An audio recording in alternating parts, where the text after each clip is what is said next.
नमस्कार, बहस के नंबर 1 शो ताल ठोक के में आपका बहुत बहुत स्वागत है। मैं हूं आपके साथ अनुराग मुस्कान।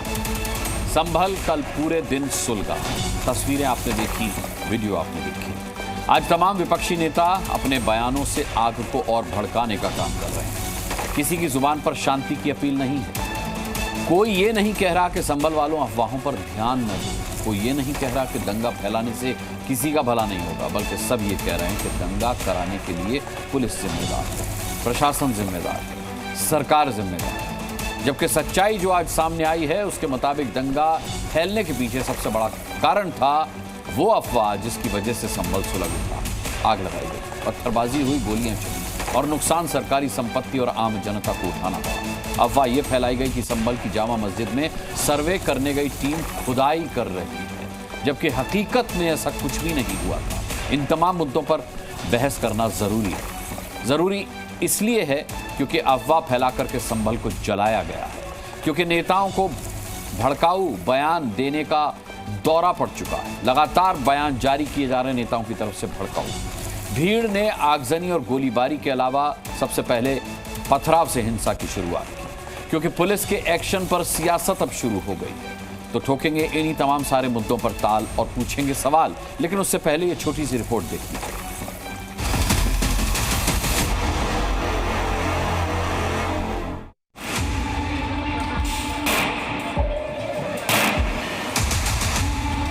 बताइए, कोई पंचायत बैठ रही है, कोर्ट बैठ रहा है। कोर्ट को तो चाहिए था कि दूसरे पक्ष को सुनते।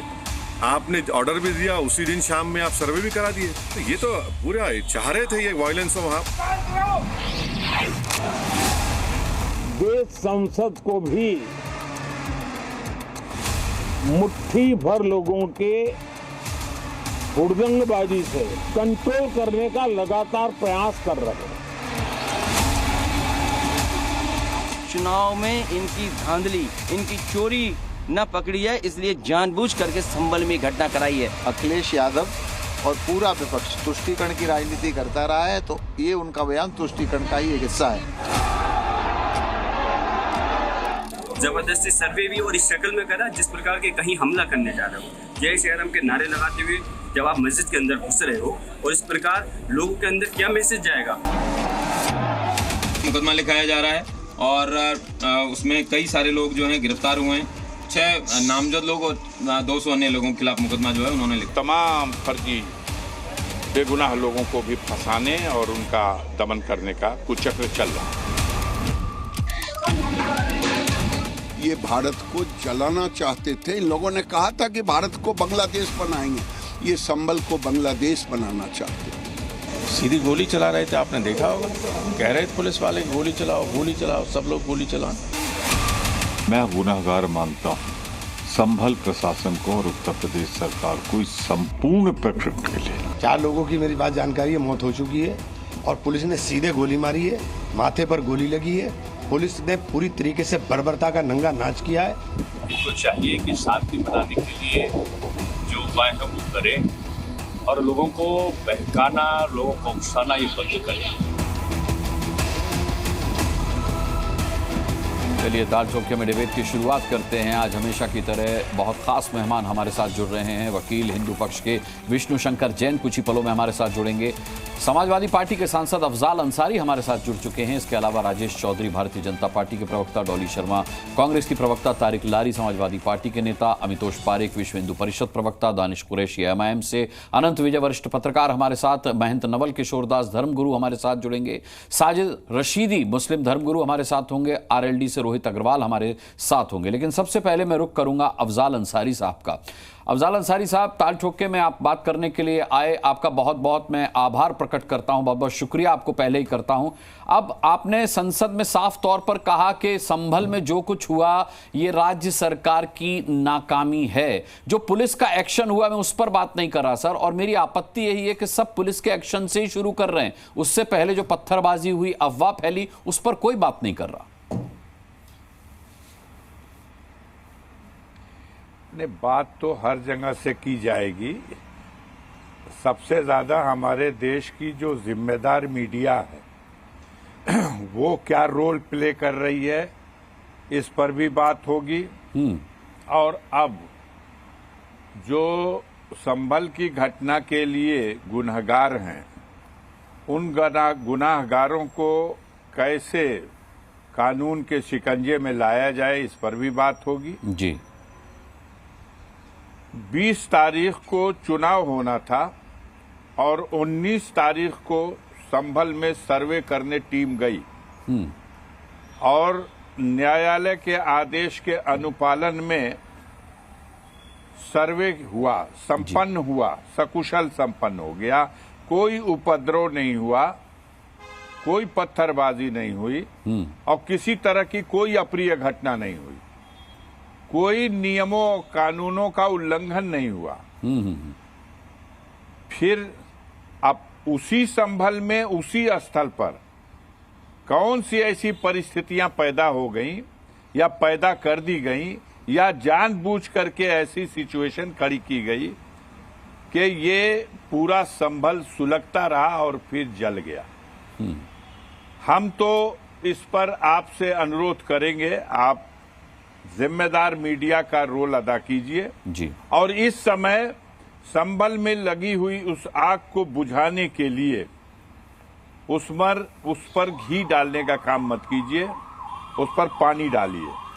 जाहिर सी बात है, अफजाल जिम्मेदार जो लोग हैं, जिन्होंने जो रोल किया है, वो तो सामने आ जाएंगे।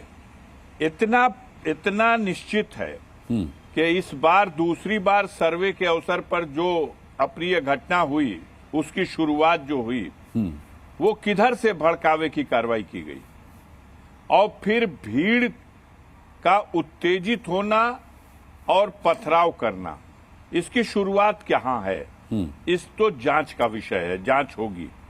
जहां तक जो सुनने में आ रहा है, उसमें जो सर्वे टीम थी उसके साथ कुछ लोग और भी पब्लिक के लोग, फोर्स के लोग भी गए और इस बार 19 तारीख से की तरह नहीं, बल्कि जानबूझ करके उस पूरे एरिया में लोगों में एक खौफ पैदा हो, उत्तेजना पैदा हो, इस तरह का माहौल बनाया गया जी, और वही हुआ।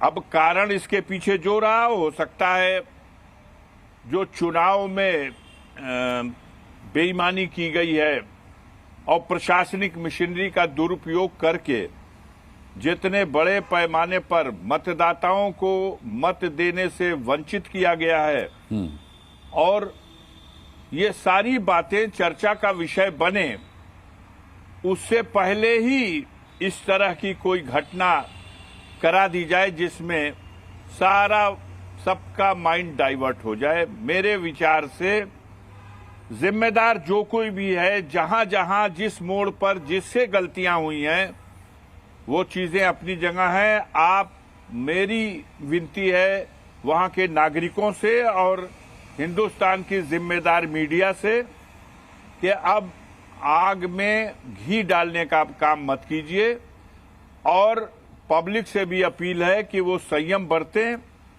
किसी भी तरह से वहां जो अशांति फैली है, अफवाह फैली हुई है, उस पर ध्यान न दें और शांति बनाने में सहयोग करें। और आपसे भी चाहूंगा जी, खास तौर से सबसे बड़ी भूमिका जिम्मेदार मीडिया की है जी, कि न्यूज को ऐसे मत सजाइए कि उससे विषय और उलझ करके रह जाए।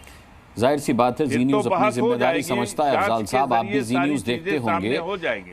हम वही कर रहे हैं जो आप चाहते हैं। आग में घी नहीं डाला जा रहा, बल्कि आग पर पानी डालने की कोशिश की जा रही है। जाहिर सी बात है, हमें अपनी जिम्मेदारी बखूबी मालूम है। अफजाल साहब, मैं सिर्फ आपसे ये जानना चाहता हूं कि अफवाह किसने फैलाई सर? आपका सीधा सीधा इशारा सरकार की तरफ है। आप कहना चाहते कि आग ही सरकार ने लगाई? मैं वहां था नहीं और मैं इस घटना की कोई जांच मैंने नहीं कर ली इतना जल्दी जी। जो देश की मीडिया ने परोसा है, जो सोशल मीडिया पे टीवी फुटेज आ रही हैं, उसके आधार पर जो कुछ सामने दिख रहा है, वो ये दिख रहा है कि ये भी सही है कि पत्थरबाजी हुई और ये भी सही है कि सीधे गोली चलाई गई। पुलिस की तरफ से गोली सीधे सीधे चलाई गई है। पत्थरबाजी इतना बड़ा अपराध नहीं हो सकता था कि इस तरह से दनादन गोली चला करके अभी तो 4 लोग मर चुके हैं। और जो सुनने में आ रहा है, पता नहीं कितनी सच्चाई है, कि दर्जनों लोग जो घायल अवस्था में अभी भी हॉस्पिटल में एडमिट है। जी ठीक है। और जो लोग मरे हैं पता करिए उनके बारे में, बड़े साधारण लोग हैं। कोई प्लास्टिक का व्यापार करता है, साधारण लोगों को, और इस तरह से गोली का निशाना बनाया जाना, और भी तमाम रास्ते थे। इसलिए पुलिस को लोग टारगेट कर रहे हैं कि आपके पास इंटेलिजेंस है, आपके पास तमाम सूचना एकत्रित करने के जराये हैं, आपके पास LIU है, आप इतना काम जो करने जा रहे हैं और जिस क्षेत्र में करने जा रहे हैं वहां की संवेदनशीलता को मद्देनजर में रख करके अगर आपने इंतजाम किए होते तो शायद इस तरह से मामला न भड़का होता, और आपको कंट्रोल करने के लिए इतनी विभत्स कार्रवाई करने की जरूरत नहीं पड़ती। जाहिर सी बात है, बहुत दुर्भाग्यपूर्ण रहा जो कुछ भी हुआ। अफजाल साहब, विष्णु शंकर जैन हिंदू पक्ष के वकील भी हमारे साथ जुड़ चुके हैं, लेकिन उससे पहले अफजाल जी मैं आपसे जरूर पूछना चाहूंगा कि इस तरीके की भी बात सामने आई है कि जो पत्थरबाज थे ये बाहर से आए थे, ये वहां के लोकल लोग नहीं थे। पत्थरबाजी बाहर के लोगों ने की, लेकिन मारे गए लोकल लोग, जैसा आप कह रहे हैं कोई प्लास्टिक का कारोबार करता था और ये लोग बहुत भोले भाले लोग थे। ये कैसे हो गया सर? ये तो आपकी टीम वहां पहुंची होगी, मैं तो नहीं पहुंच सका हूं। आपकी टीम पहुंची होगी, सच्चाई को खंगालने की कोशिश कीजिए और सच्चाई जो है वो सामने आएगी। जी, न्यायालय का जो आदेश है उसका अनुपालन कराने की जिम्मेदारी प्रशासनिक मशीनरी की है, लेकिन वो किस तरह कराई जाए कि शांतिपूर्वक ये सारी कार्रवाई संपन्न हो जाए। ठीक है अफजाल साहब, आपके कुछ जिम्मेदारी है, आपके कुछ सवाल हैं जिनका बेहतर जवाब विष्णु शंकर जैन दे सकते हैं। मैं आपसे निवेदन करूंगा कि उनको सुनिएगा जरूर, क्योंकि उस दिन वो सर्वे की टीम में मौजूद थे, जो सर्वे टीम वहां पर गई थी। आप वहां नहीं थे, लेकिन विष्णु शंकर जैन वहां पर थे। विष्णु शंकर जैन जी, सबसे पहला आरोप मुस्लिम पक्ष के कुछ लोग आप पिता पुत्र पर यह लगा रहे हैं कि आप आग में घी डालने का काम कर रहे हैं, आप दंगा भड़काने का काम कर रहे हैं। क्या कहना है आपका? किस तरह से कौन सी ऐसी बात है जिसकी वजह से कहना चाहते हैं कि आग में घी डालें? क्या कोर्ट में जाना, कोर्ट में याचिका देना, कोर्ट में आवेदन देना आग में घी डालने का काम है?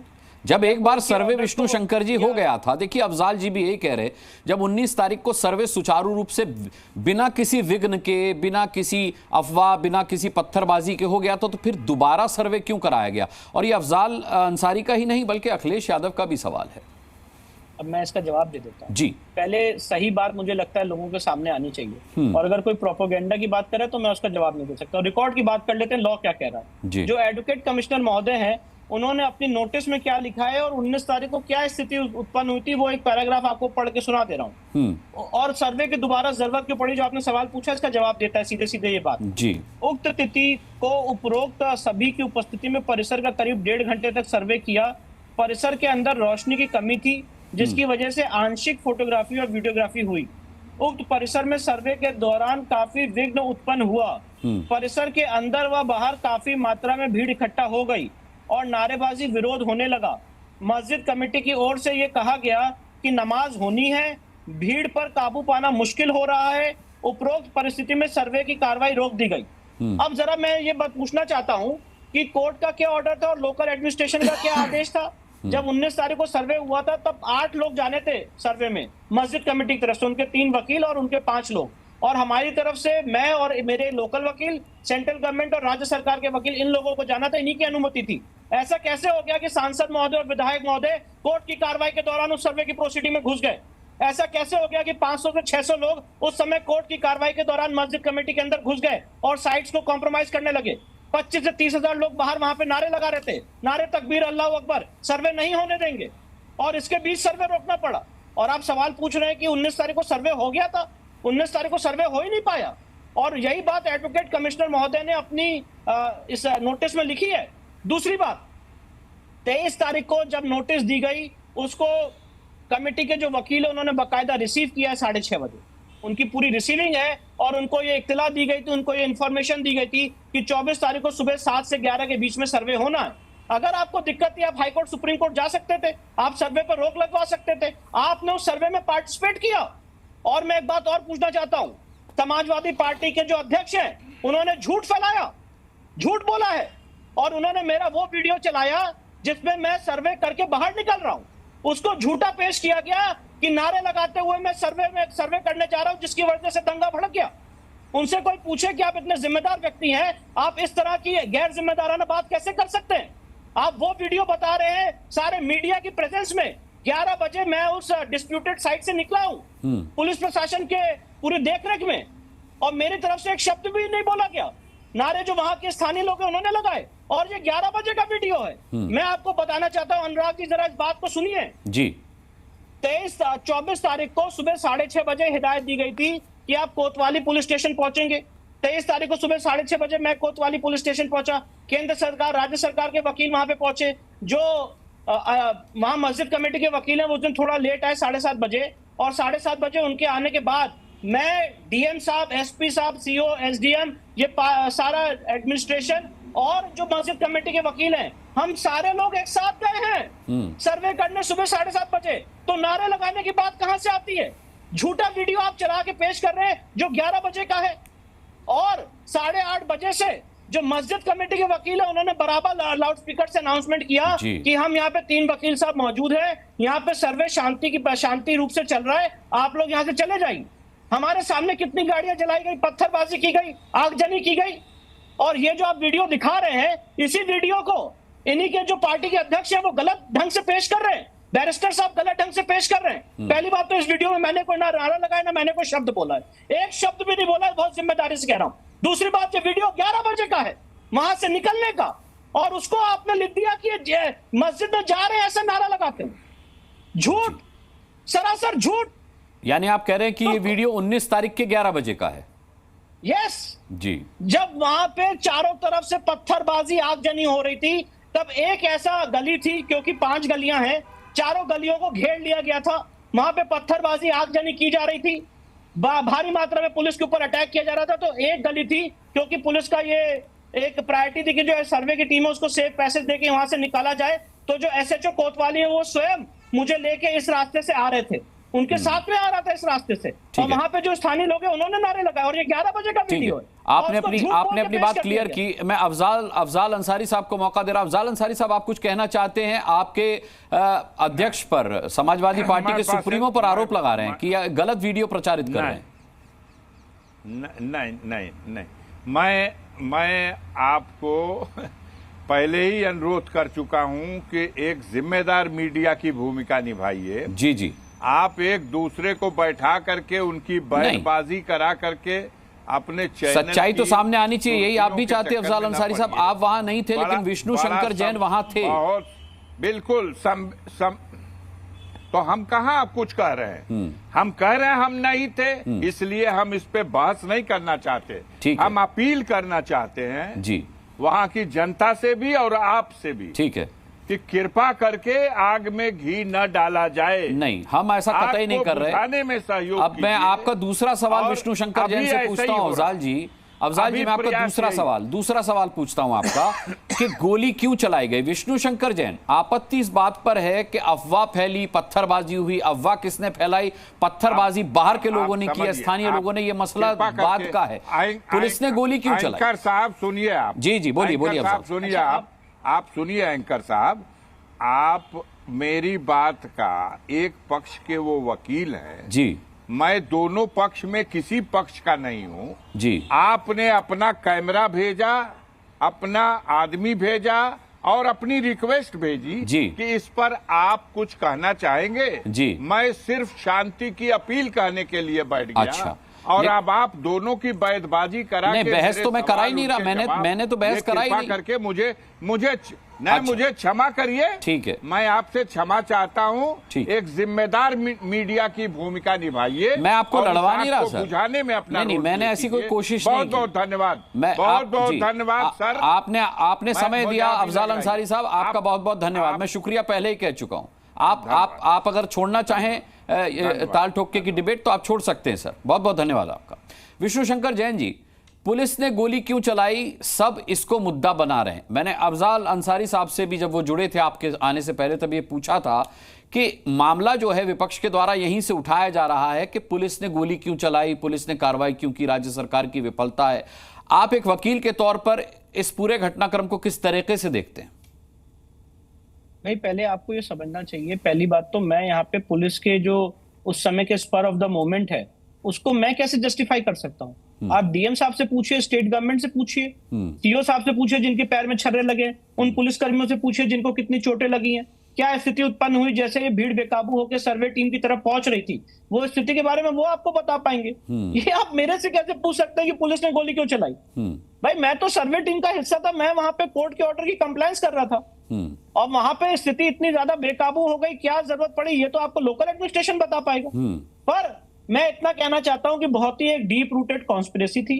इतने जो पत्थर और इतनी चीजें जो इकट्ठा हुई हैं ये एक दिन में नहीं हो सकती हैं, इसके लिए काफी डीप रूटेड कॉन्स्पिरेसी थी। 23 तारीख को 6:30 बजे इनको इन्फॉर्मेशन मिल चुकी थी कि अगले दिन सर्वे होना है और उसके बाद ये सारी हिंसा की घटना हुई है। मैं तो सिर्फ इतना जानता हूं कि अगर किसी आदमी को कोर्ट के ऑर्डर में विश्वास नहीं था वो हाई कोर्ट सुप्रीम कोर्ट जा सकते थे, स्टे ला सकते थे, मेंशन कर सकते थे। पर आपने जिस तरह से कानून को अपने हाथ में लिया है, जिस तरह से वहां के लोगों ने आप कानून को अपने हाथ में लिया, ये स्पष्ट रूप से दिखा रहा है कि आप चाहते थे कि सर्वे वहां पे ना हो और हमने कोर्ट के ऑर्डर की कंप्लायंस की। जी विष्णु शंकर जी, क्या इस बाबत आपको कोई खबर लग पाई है जिस बारे में ये कहा जा रहा है कि वो भीड़ लोकल नहीं थी, बाहर से आई थी? नहीं, मुझे भैया इसके बारे में कोई इंफॉर्मेशन नहीं है। हम तो इस सर्वे परिसर के अंदर थे, हम सर्वे कर रहे थे। मैं तो बाहर आया भी नहीं, मैं तो बाहर वहां से 11 बजे आया हूं और बड़ी मुश्किल से पुलिस स्टेशन पहुंचा हूं।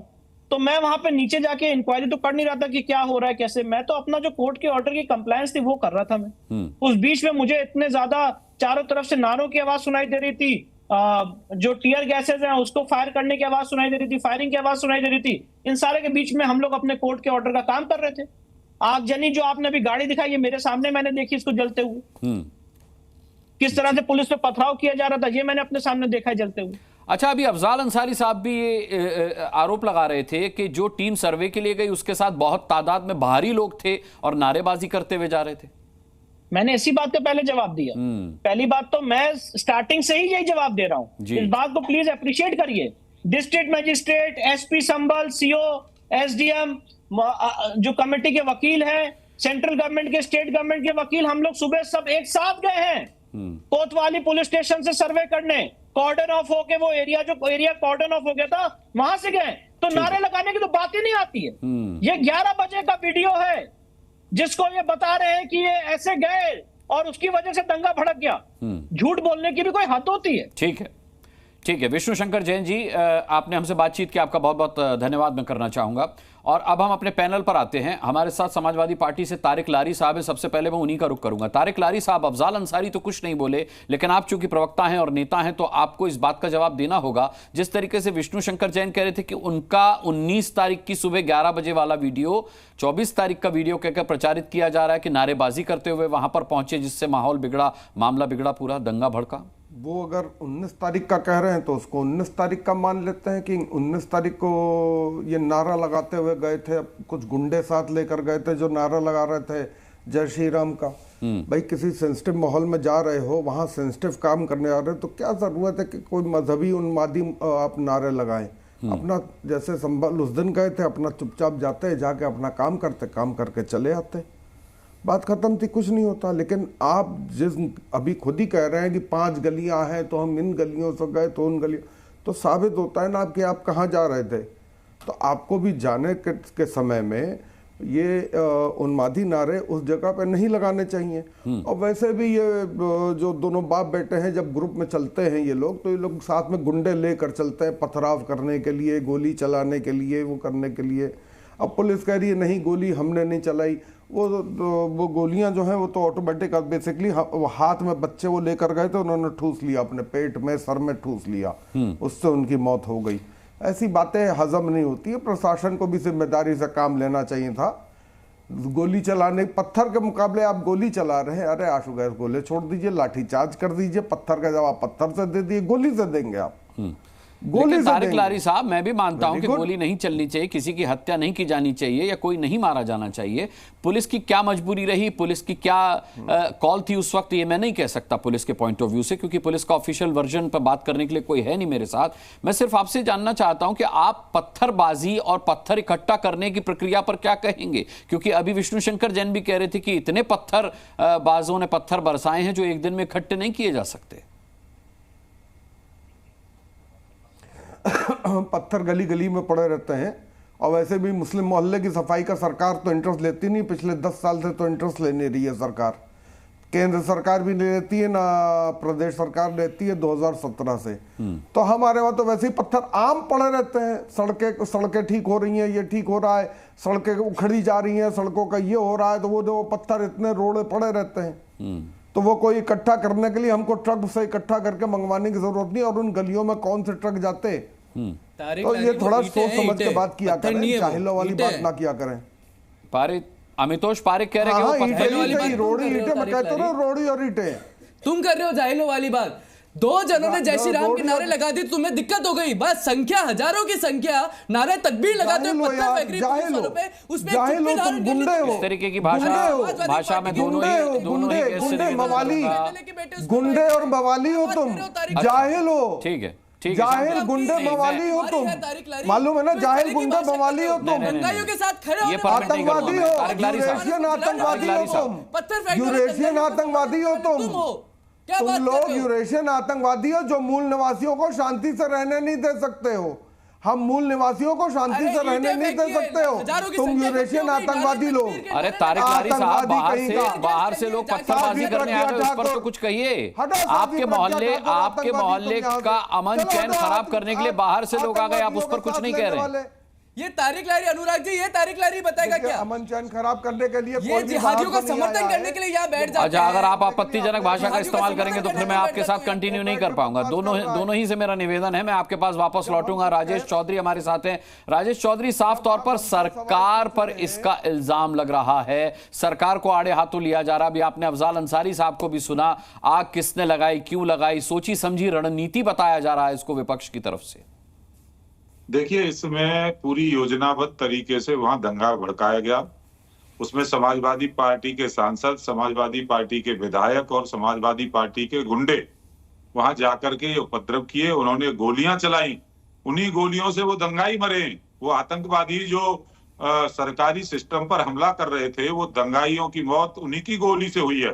पुलिस ने एक गोली नहीं चलाई वहां पर, पुलिस तो जान बचा रही। सीओ को गोली लगी है, एसपी के पीआरओ को गोली लगी है, पुलिस वाले घायल हुए। और मैं पूछना चाहता हूं समाजवादी पार्टी के प्रवक्ता को, बहुत प्रवचन कर रहे हैं यहाँ बैठ करके, ये कोर्ट में, अदालत में विश्वास नहीं करते, संविधान की दुहाई देने वाले संविधान पर भरोसा नहीं करते।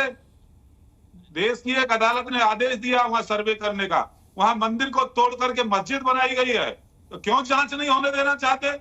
इनको क्या दिक्कत थी सर्वे से? ये पूरी प्लानिंग के साथ समाजवादी पार्टी के गुंडे वहां पहुंच करके ये सब दंगा किए हैं। इसकी जांच हो रही है। एक एक अपराधी को कानून के कटघरे में खड़ा करने का काम उत्तर प्रदेश सरकार करेगी। ये योगी बाबा की सरकार है। सुन लो समाजवादी पार्टी के गुंडों, एक को नहीं बख्शा जाएगा, एक किसी को भी। यहाँ टीवी पे बैठ करके प्रवचन करने से कुछ नहीं होगा। और जो मरे वो भी इन्हीं की गोली से मरे। दंगाई गोली मार गए थे पुलिस में, सर अपने आप ही मर गए वो, कोई दूसरा नहीं है। ये आंसू गैस के गोले चल रहे हैं, आतंकवादी, आतंकवादी। किस तरीके की भाषा? अरे आज क्या हो गया? आज सभी को क्या हो गया?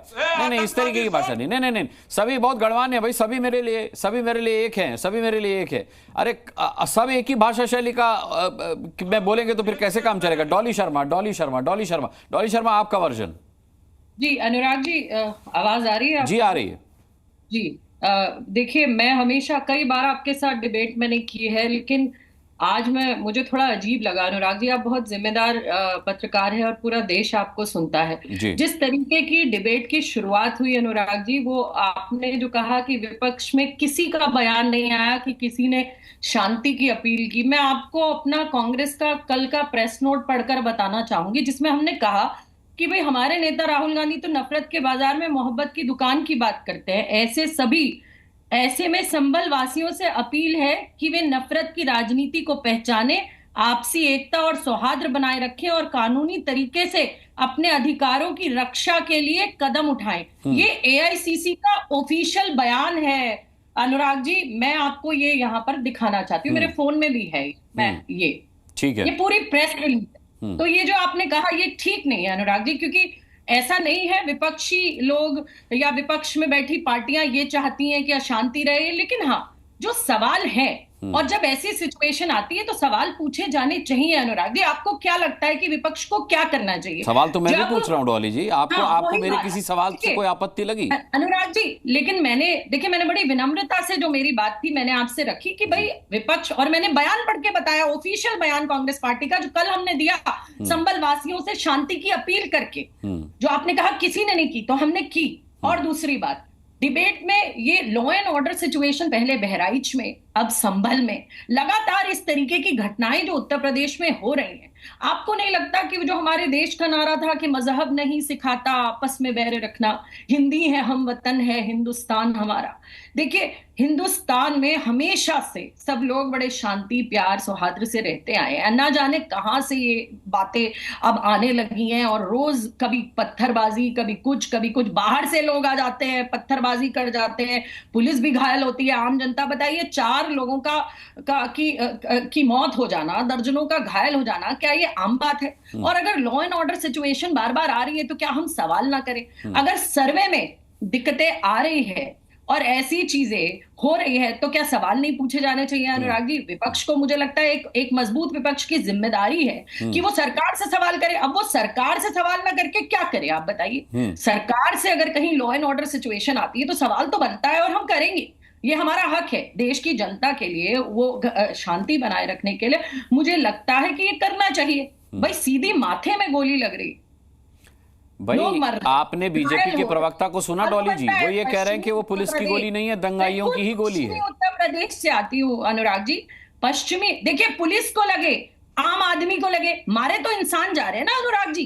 क्या अगर नहीं, जो लोग मारे गए ये कहा जा रहा है कि वो पुलिस की गोली से मारे गए, उस पर बीजेपी प्रवक्ता का ये कहना है कि पुलिस ने गोली नहीं चलाई, पुलिस की गोली से कोई नहीं मारा गया, दंगाइयों की गोली से ही वो लोग मारे गए। चाहे बहराइच हो चाहे संभल, लेकिन लॉ एंड ऑर्डर सिचुएशन आ क्यों रही है उत्तर प्रदेश में? ऐसा हो क्यों रहा है बार बार? जब पहले उपचुनाव आने वाला था तो बहराइच हो गया, अब फिर से इस तरीके की सिचुएशन आ रही है। अनुराग जी देखिए, इन्हें हमारे से नहीं, विपक्ष से नहीं तो कम से कम मोहन भागवत जी ने 2022 में बयान दिया था, चाहे दिखावे के लिए दिया हो, लेकिन मोहन भागवत जी ने कहा था, मैं पढ़ के बताना चाहती हूँ इन लोगों को, ये समझ लें, यहाँ पर आपस में उल्टी सीधी भाषा का इस्तेमाल करके कुछ होने वाला नहीं है। यहाँ पर मोहन भागवत जी ने कहा था कि प्रधानमंत्री मोदी जी और मुख्यमंत्री जी से हमें भी ये सवाल उनसे पूछना है, जो मोहन भागवत जी ने कहा था कि इतिहास वो है जिसे हम बदल नहीं सकते, इसे ना आज के हिंदुओं ने बनाया है और ना आज के मुसलमानों ने बनाया है, ये उस समय घटा, हर मस्जिद में शिवलिंग क्यों देखना, अब हमको कोई आंदोलन करना नहीं है। ये मोहन भागवत जी का बयान है। मैं राजेश चौधरी जी से रिएक्शन ले लेता हूं इस पर। राजेश जी, हमारा बयान नहीं तो ये उसी से सीख ले कुछ। विशुद्ध रूप से अदालत के आदेशों की अनुपालना प्रशासन कर रहा था, उसकी जिम्मेदारी है, और अदालत के आदेश के अनुपालन में कोई व्यवधान आएगा तो उसको दूर करना उत्तर प्रदेश सरकार का काम है, वो बखूबी निभा रही है।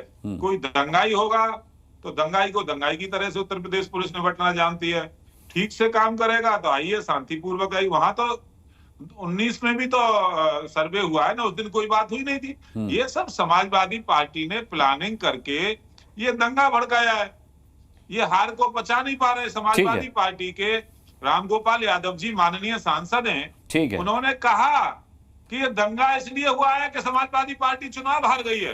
अब समझ लीजिए उनका लॉजिक, समाजवादी पार्टी चुनाव हार जाएगी तो ये दंगा करेंगे। ठीक है, संयमित रहकर अगर रिएक्शन देना चाहें तो तारिक लारी, मैं आपका रिएक्शन लेना चाहूंगा इस पर, संयमित रहकर बिना कोई अपशब्द बोले। साल से कई बार से तारिक लारी सदन के सदस्य हैं, लोकसभा के सांसद रहे, राज्यसभा के सांसद हैं, वो कह रहे हैं समाजवादी पार्टी चुनाव हार गई इसलिए दंगा हो रहा है। तो लोकतंत्र खतरे में है इन लोगों को लेकर के। ठीक है, केवल मुस्लिम तारिक लारी साहब का रिएक्शन ले लेता हूं इस पर। केवल मुसलमानों के वोट हासिल करने, उसके लिए किसी भी हद तक इन्हें जाना पड़े चाहे। ठीक है, तारिक लारी आप रिएक्शन देना चाहेंगे इस पर?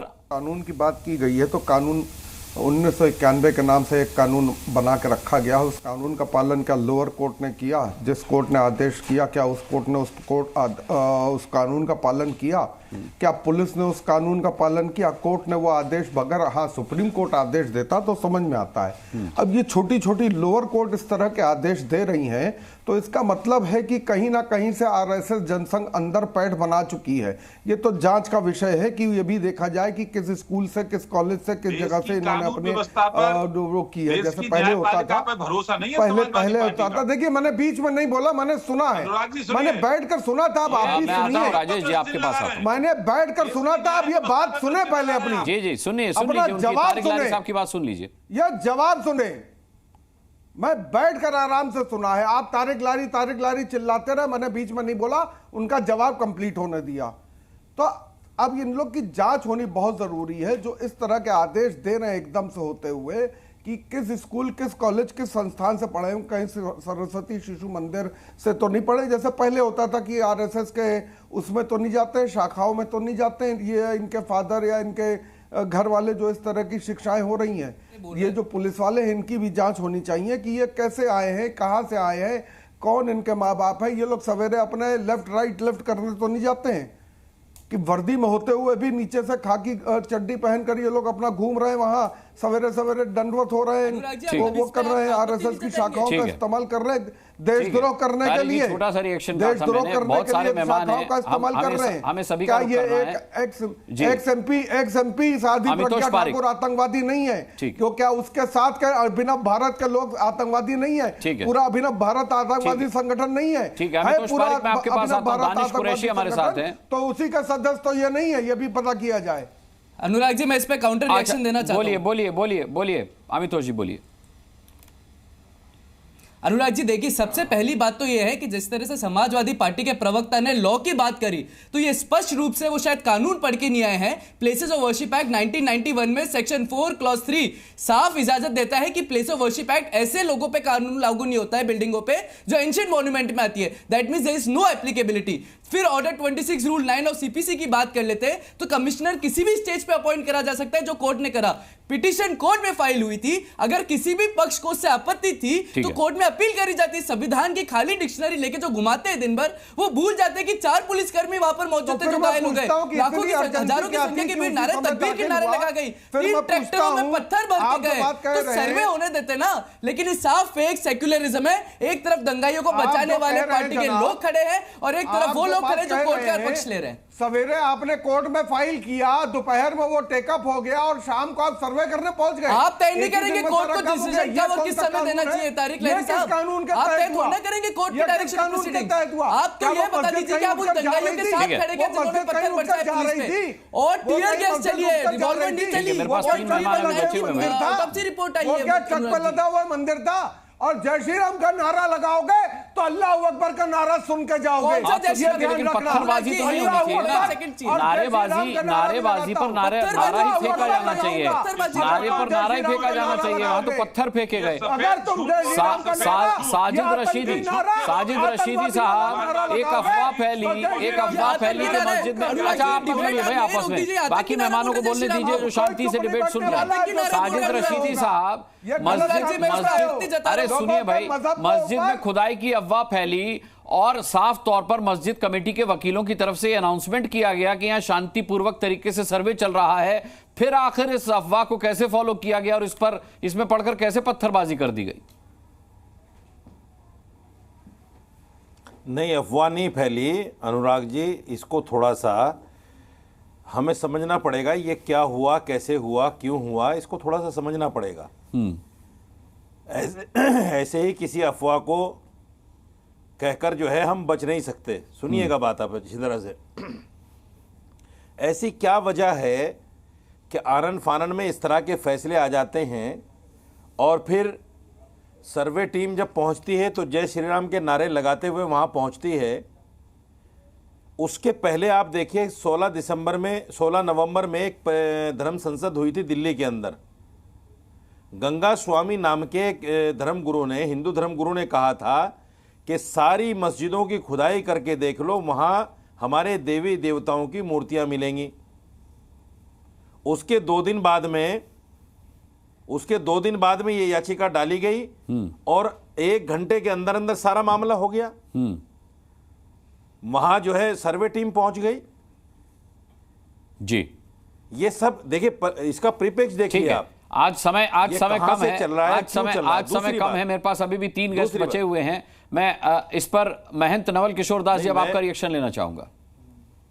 अगर इतनी बात कहने के लिए बुलाना नहीं, सभी को इतना मौका मिल रहा है सर। ऐसे हैं साजिद जी, आज मजबूरी समझिए। हाँ चलिए बंद कीजिए भाई, बंद कीजिए जी।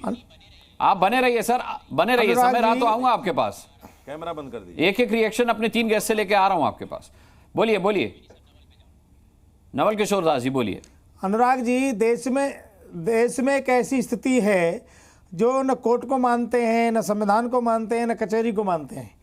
यदि मानते होते तो बेचारे मासूम लोगों को भड़काया नहीं जाता। भाई 1 दिन का सर्वे ठीक से किया गया, वहाँ कोई दिक्कत नहीं हुई, और वो सर्वे पूरे नहीं हो पाया तो कोर्ट के आदेशानुसार सर्वे हो रहा था, कोई वहाँ आपत्ति नहीं आ रही थी। मुझे लगता है कुछ लोगों के द्वारा वहाँ लोगों को भड़काया गया, और भड़का करके अभी ये कह रहे थे पत्थर इकट्ठे नहीं करने पड़ते। मैं एक दावे के साथ कहता हूँ, हर व्यक्ति के घर पर पत्थर रखे रहते हैं। ये लोग 24 घंटे तैयार रहते हैं पत्थर रख करके लड़ाई करने के लिए। इतने फिर तो कानून व्यवस्था पर सवाल उठेगा कि कोई घर में पत्थर इकट्ठा करके रहता है और कोई जांच नहीं होती, लोकल इंटेलिजेंस कोई इसके लिए आंसर। हाँ बिल्कुल, किसी का घर जांच कर लो आप, पत्थर मिलेंगे ही मिलेंगे। अनुराग जी, किसी का घर का पत्थर, जहां इनका माहौल ज्यादा है वहां हर घर में पत्थर मिलेंगे आपको। हाँ, इतना मैं जरूर आपके माध्यम से कहूंगा, वहां के सामान्य लोगों से जो कहीं न कहीं संविधान में, कानून में विश्वास करते हैं कि कृपया किसी प्रकार का दंगा न करें, कानून हाथ में न लें। वहाँ ऐसा कुछ नहीं होगा जो कानून के बाहर हो। कानून के आदेश के अनुसार वहाँ की जांच हो रही है। यदि जांच में कुछ आपत्तिजनक नहीं मिलेगा तो कोई दिक्कत नहीं। और मैं ऐसा मानता हूँ, हमारे पुराणों में लिखा है कि हरिहर मंदिर है, भगवान कल की अवतार का अवतार होना है।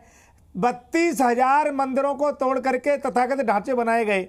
अब धीरे धीरे परत खुल रही है, और साक्ष्य के आधार पर खुल रही है, आंखें बंद करके नहीं। कोर्ट के आदेश से साक्ष्य के आधार पर खुदाई होगी, परीक्षण होगा, वहां का परिणाम जो निकलेगा सबके सामने होगा। डर किस बात का? परेशान क्यों हो गए? अनंत विजय से सर्वे हो रही तो होने देते, कमेंट लूंगा, लेकिन उससे पहले परेशानी क्या हो गई? रोहित अग्रवाल जी, संविधान को नहीं मानते, अब कानून व्यवस्था पर सवाल उठाए जा रहे हैं, सरकार पर सवाल उठाए जा रहे हैं, और अब इस डिबेट में तो कोर्ट पर भी सवाल उठा दिए गए। देखिए, सवाल उठाने वालों को सवाल उन पे भी उठाना चाहिए जो निरंतर भड़काने का काम कर रहे हैं, जो कहते हैं कि 15 मिनट के लिए पुलिस हटा लो, उसके बाद हमसे बातचीत कर लेना, जो वहां पे मस्जिद में भीड़ लेके जाके वहां पे नमाज पढ़ने का काम कर रहे थे, और वो उस नाम पे जा रहे थे कि साहब अभी सर्वे होने वाला है तो इसलिए हम पूरी भीड़ लेके जा रहे हैं। समाजवादी पार्टी के सांसद, आप क्यों भड़काने का काम कर रहे थे जनता को? आप भीड़ ले जाके वहां पे नमाज पढ़ने का क्या मतलब है? आपको अगर जाना है आप रोज आके नमाज पढ़िए, उसमें कोई समस्या नहीं है, परंतु आप खाली उसी सर्वे के नाम पे जाके नमाज पढ़ रहे हैं, जनता के साथ आप राजनीति। जी, स्काइप आउट हुआ है। मैं अब आखिरी कमेंट अनंत विजय साहब आपसे लेना चाहूंगा। सभी को आपने सुना, कितना दुर्भाग्यपूर्ण इस घटना को कहा जाए उतना कम है, लेकिन जो इस पर राजनीति हो रही है उसे कितना दुर्भाग्यपूर्ण मानते हैं आप? अनुराग जी, मैंने जब आपने अफजाल अंसारी से शुरू किया तो अफजाल जी ने बहुत अच्छी बातें की आरंभ में, लेकिन वो थोड़े देर के बाद भटक गए और विष्णु शंकर जी आए और उन्होंने स्थिति को साफ करके अपनी बात कही और चले गए। आज के डिबेट में जो बात सबसे आपत्तिजनक लगी मुझे वो ये था कि कोर्ट को आपने कोर्ट पर सवाल खड़े कर दिए कि इस तरह के, मुझे नहीं मालूम है कि लारी साहब के खिलाफ कोर्ट की अवमानना का मुकदमा दर्ज हो सकता है कि नहीं हो सकता, क्योंकि वो उसी परिधि में आता है ऐसा मैं समझता हूं। क्योंकि कोर्ट की मंशा पर सवाल नहीं कर सकते, कोर्ट की आप फैसलों की, निर्णयों की आलोचना कर सकते हैं। और जिस प्रकार से ये सरस्वती शिशु मंदिर और इन सब चीजों को लाके लोगों को भड़का रहे, हमारे समाज के 4 युवा मारे गए हैं। अभी संवेदना और मरहम लगाने की आवश्यकता है पूरे समाज को वहां पर जाकर। आप कैसी बातें कर रहे हैं? कौन से अदालत? और आपको अगर अदालत पर भरोसा नहीं है, निचली अदालत पर, तो आप ऊपरी अदालत जाइए। वो अदालतों की व्यवस्था है इस देश में। आप हाई कोर्ट चले जाइए, लेकिन टेलीविजन चैनल पर बैठकर किसी